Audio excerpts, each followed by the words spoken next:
Romans 16 and verse number 16. Salute one another with a what? With a holy kiss. The churches of Christ does what? Salute you. Now, what to expect when you visit the Church of Christ? And that holy kiss was a common practice of the ancient days. There, Paul wants them to understand the commonality by being a member of the Church of Christ. Now, there are some people who don't like to say Church of Christ. And as long as the Bible is still calling it Church of Christ, it's all right to call it Church of Christ. Amen. That because of that unity, congregations that belong to Jesus Christ, we ought to understand the unity of love, unity of faith, and unity of fellowship, and we ought to get rid of the spirit of jealousy. Amen. Churches should not be jealous of each other. Preachers should not be envious of each other.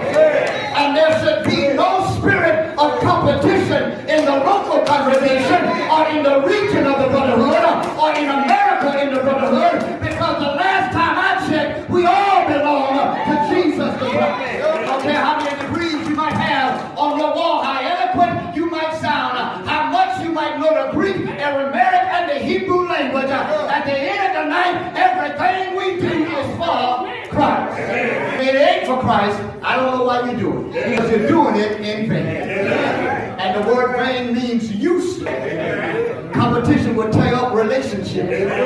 We're not competing in the church. At the end of your life, all of us are striving to make heaven our home.